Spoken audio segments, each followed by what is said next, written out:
Hey guys, welcome back to the Music Hole. My name is Cole. Now today we're going to travel back to 1984 to talk about the second album by Canadian folk singer Ferron, which is called Shadows on a Dime.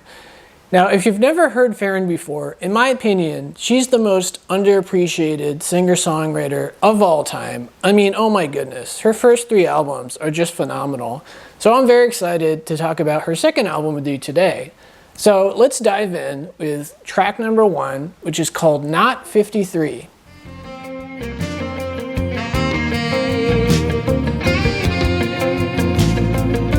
You may need to think it's you he's frowning through, but with a second check you'll see it's just not true. It's more the wear and tear on those plans. He thinks you're made for him to try to get through to you. Clock's numbered at 12 in the Western world, and they triple in memory like long nights to a dancehall girl. But they don't bring back the racing car sweater with its chromium swirl. And isn't that how we loved you?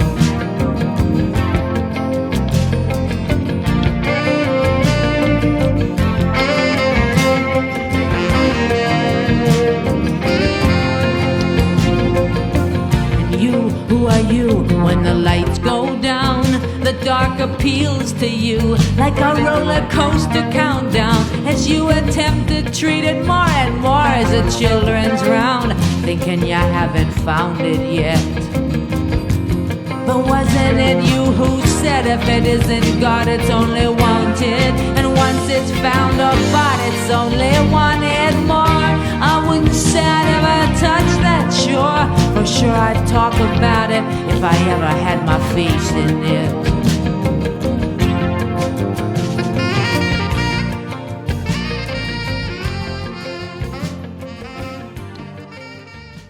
Yeah, I just love this song. I mean, her performance is just so wonderful vocally. And, you know, the lyrics are pretty interesting. They're kind of hard to figure out. They're very poetic. But I guess I kind of imagine this couple where the woman is really interested in thinking about the long-term future of what's going on there, in the sense of like she wants to have a family, she wants to have kids, so maybe that involves moving to a house, which will cost a lot of money, of course. But the guy, it kind of sounds like he's enjoying this young adult life where he's with a girl, they're dating, they're living together, but he's not really ready to like step it up into the actual adulthood situation she wants, right? So, you know, they're kind of just in this middling life situation where really like, okay, yeah, they've devoted, they're devoted to each other, but he's not ready to be like totally tied down forever, right? Because that's basically marriage. So, I mean, I guess I can sort of understand this guy's dilemma. I mean, I don't know how old they are. You know, it sounds like if they were in their 30s, then probably she's got a really good point, right? That this is the time to have kids. But if they're like early 20s, I mean, that's a lot of time to maneuver, really, in my opinion, relationship-wise. You know, you can argue waiting a little bit longer to really like settle down and really start thinking about getting a house and, you know, in the suburbs or something. So anyway, I like this song because, you know, it's about real problems in a relationship that, you know, will always inevitably come up, right? Because eventually you got to step up your relationship game and think about family and kids. So anyway, that's Not 53. So let's move along to track 2, which is called Snowing in Brooklyn.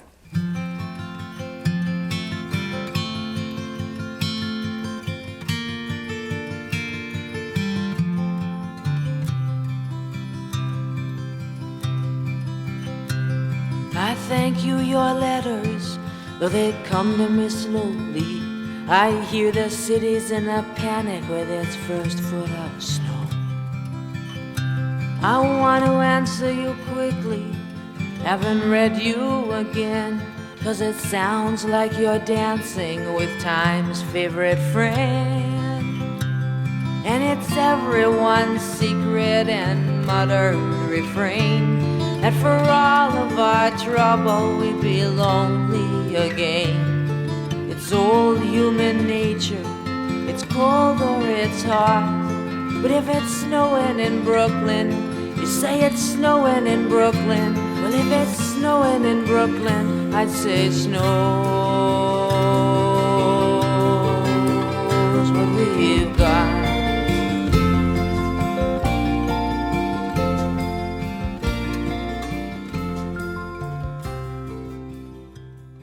So there's two lines on this clip that really spoke to me. The first line is when she says, "For all of our trouble, we'll be lonely again." So in other words, you know, you can spend years and years in a relationship devoting all of your time and energy and mental health into the other person, into forming a life together, you know, making friends, getting to know each other's family. You can spend years doing that, but all it takes is a couple bad weeks. Or maybe, you know, if you're bipolar like me, you go through a manic episode and you screw up your whole life, and all of a sudden, you know, you're no longer with this person, and all your friends that you've made together, they abandon you, and you're no longer in touch with their family. So like a whole section of your life is just gone, right? So for all of your trouble trying to make this work together, you know, it takes very little to screw it up. So I really appreciate that line because I can actually relate to it on a personal level. But then the other one, the second line that really spoke to me is when she says, you know, well, if it's snowing in Brooklyn, I'd say snow's what we've got. So in other words, you know, the imagery that it makes me think of is it's really beautiful when it's snowing out, right? The lighting is wonderful. The white snow is just totally beautiful to look at. But the problem is, you know, snow, unless it gathers, it looks beautiful until it hits the ground when it melts and it goes away, right? So basically, it's kind of like a metaphor for a short-lived relationship where, you know, it's beautiful while it's lasting, but it's a very, you know, it's a very short kind of thing. It's not very serious. You know, maybe one of the two people was like really into it, but the other person was just, you know, looking for a fling or whatever. So I like that metaphor in terms of, you know, flings and situations where one person has a huge crush on the other and the other person is just kind of like enjoying the ride but not really into it, if that makes sense. So I really love those two lines. They really spoke to me. And plus it's just a really beautiful song. I mean, Ferron is just, you know, she's such a great songwriter. It's just ridiculous to me how she's gone completely underappreciated, you know, 30 plus years since she's, actually 40 plus years since her debut album. So anyway, I hope I'm doing my part here in resurrecting her music. But anyway, so let's move along to track 3, which is called As Soon As I Find My Shoes, I'm Gone.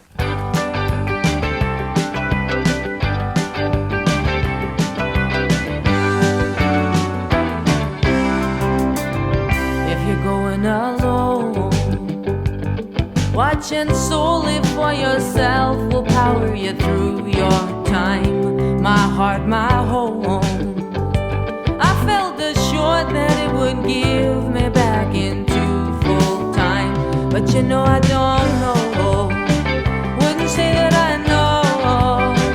And as soon as I find my shoes, I'm gone.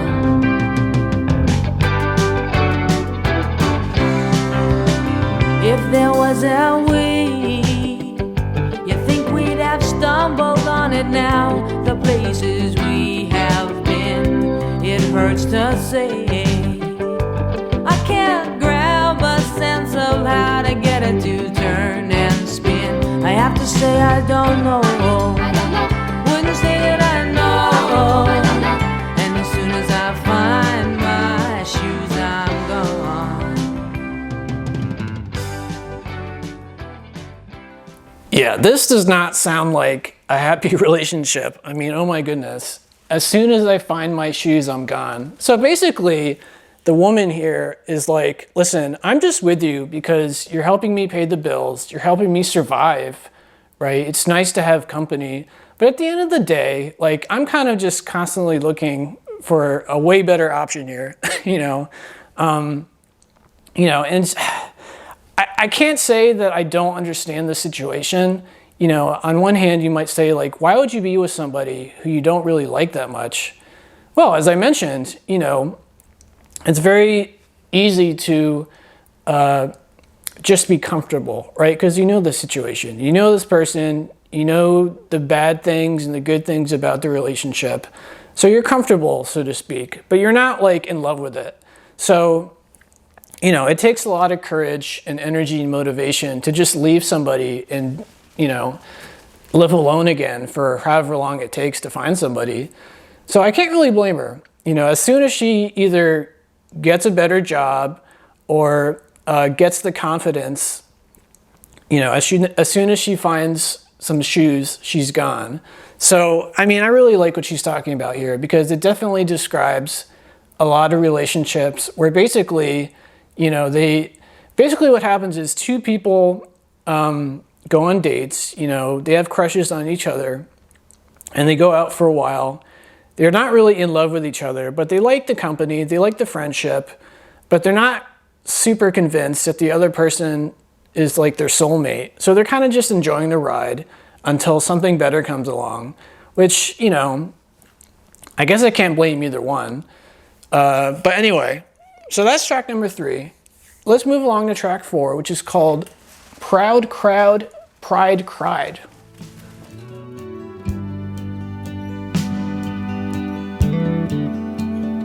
I can call you from this place to hear you say that I'm not your kind. It's a thin road before us with a week left behind. It's sad and I fail to see what it had to do with you and me, but I guess that's like wondering what's the point to a line. There must be something I wanted more than wanting your love, 'cause you stood in my doorway and I stood in my glove, most afraid to follow a kingdom I stride. It's so telling what won't live with hunger and pride. I thought of you often, but I never could tell you that I cherish something hurt me so bad. If you had come close, I couldn't take them in either. I guess the distance between us was my love never had. And though we live separate, I keep 2 rooms open, and one has you in it and the other does not. And I move in the middle, unsure and protected, and I trip on my rope, vaguely sensing I'm caught.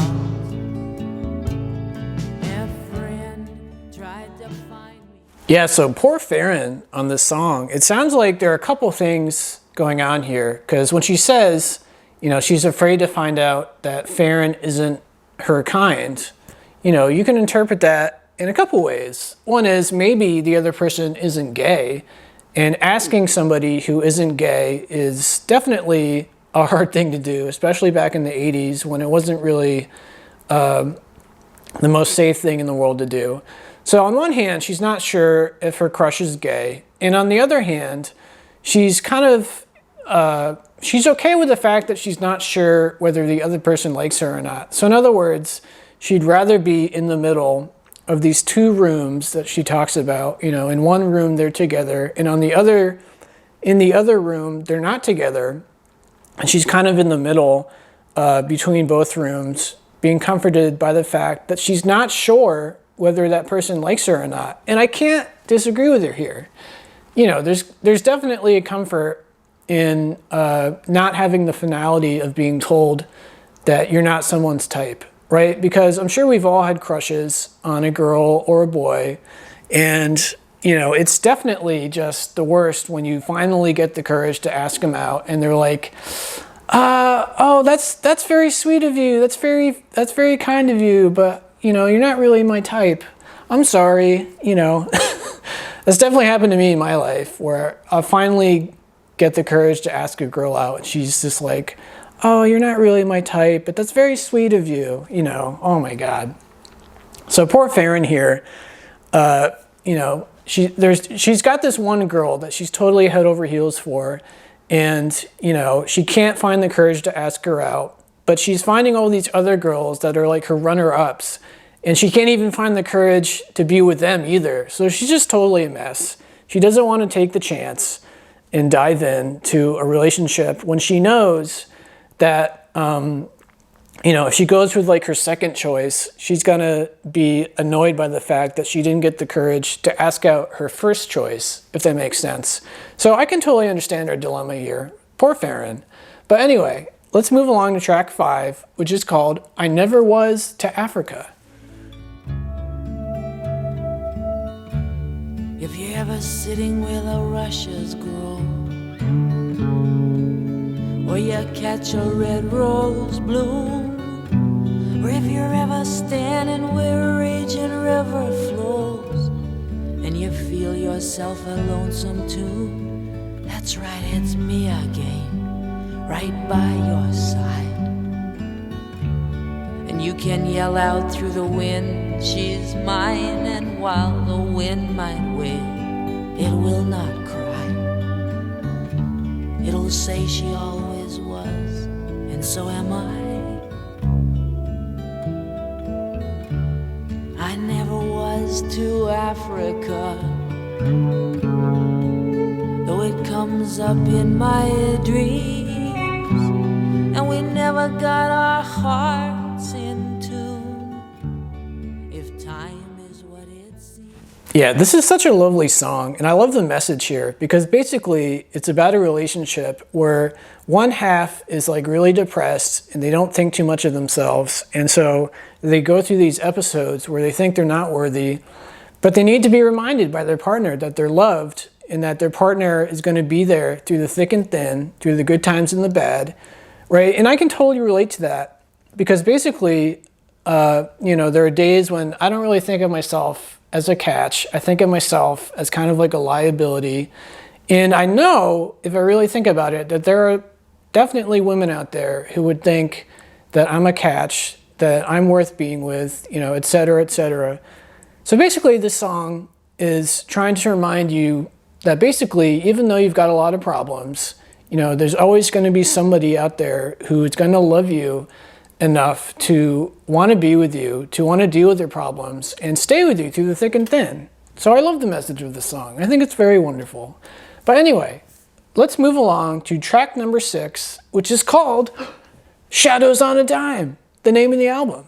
Let's check it out. 10 years have worn this guitar down. Its ivory whites are now mustard brown. Its face bears cracks from every town. Still it resonates with age. Where would I be without its ring? Who would I be if I didn't sing? For half a chance you spare nothing. A tethered bird to a tethered cage. I sing to you to feed the dream. I call to you though it's a muted scream. We're one-on-one projected beams. Translucent future be our sage.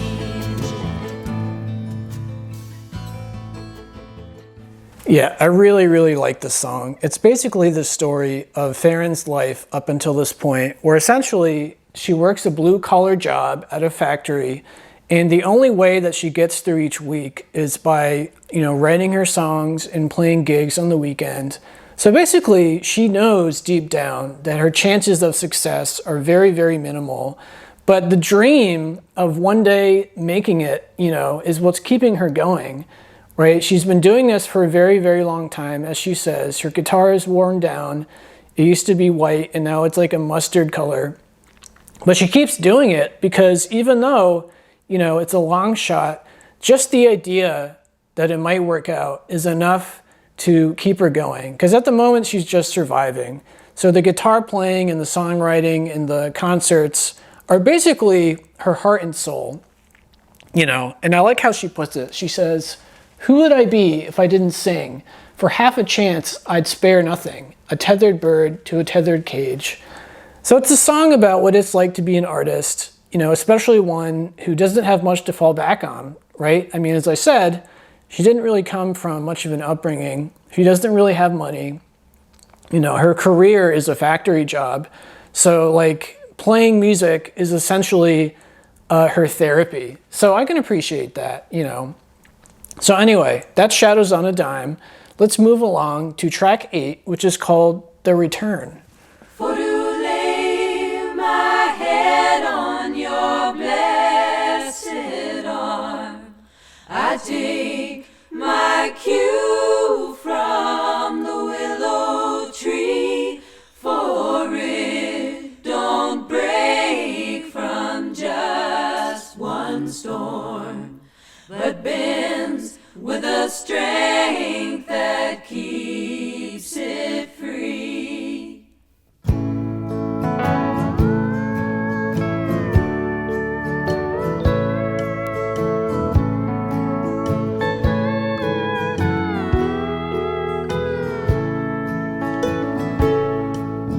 When I was young, my love was bold, bold like rock and rock like cold. Kind love came and said it would be true, but I turned away as though I always knew that bonds are formed from outside time. Our major goals to absolve our crime. Let your steps be traveled with that knowing smile. It's no toss of coins that longest mile. Would you lay my head on your blessed arm? So this is a pretty interesting love song because basically it sounds like earlier in Ferron's life, she was in a relationship where they never fought, you know, as she puts it, kind love came and said it would be true, but she turned away as though she always knew. So in other words, she was with this person and, you know, it was nice in the sense that, as I mentioned, they never really had any arguments. They never really fought with one another. But, you know, that wasn't enough. She just didn't feel that truly deep connection that she was looking for. So she left this person and now she's with somebody who she thinks of as her soulmate, even though it sounds like they get into a lot of arguments, a lot of discussions, you know, and as far as she's concerned, you know, she's like the willow tree that doesn't break from just one storm. It bends with the strength that keeps it free, as she puts it. So in other words, you know, even though this new relationship that she's in involves a lot of fighting, a lot of arguments, she'd prefer it, or she prefers it over the last one because she feels a much stronger connection to this person. And I can definitely understand that. I've been in relationships where I never fought with the other person. And, you know, that sounds wonderful on the surface, but really, if you don't really, really love the other person, it doesn't really matter that you don't get into fights. That's kind of just like a bonus, you know? So I like the message of this song where basically there are certain things that matter more than others is kind of what she's talking about here. But anyway, so that's The Return. The last track on the album that I'm going to talk about is track number 9, the finale, which is called It Won't Take Long.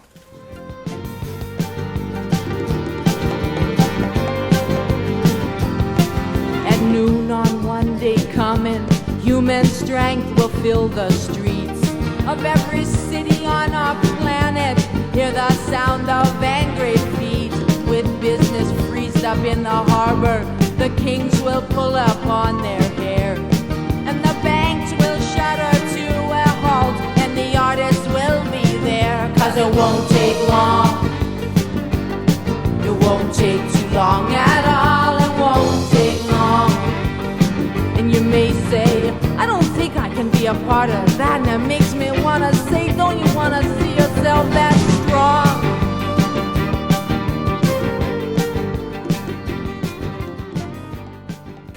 Yeah, so this is basically Ferron's rallying cry against the status quo, against the fact that the reality of life is you've got this small group of people in the world who have all the money and who have all the power, and everybody else is doing all the work, making them all the money and giving them all the power. So essentially, you know, she's trying to dream up a better situation where everybody has the freedom to do what they really want to do, where everybody's not just surviving. And I like how she says it's basically the artist's job to keep this thought in everyone's mind, to keep the idea that, you know, maybe the way things aren't the best situation.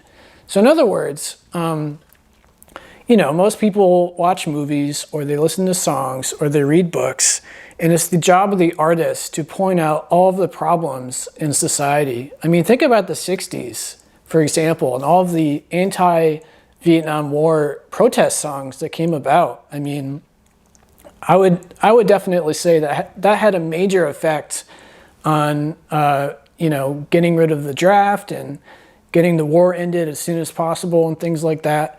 So even though Ferron is kind of going a little overboard here, I would say, I do agree with her in the sense that it's the artist's job to constantly remind the public that maybe the status quo is not necessarily the way things should be, that maybe there's a better way of doing things, and that we should at least keep an open mind, right? So I appreciate what she's trying to get at with this song. But anyway, so that's the album. That's Shadows on a Dime. It's just a really wonderful album. I mean, Ferron has such an amazing and unique voice, and her songwriting is just really, really special, in my opinion. So hopefully I can help her gain a larger audience by talking about her on my channel. So hopefully you thought she was interesting. Hopefully you liked the album.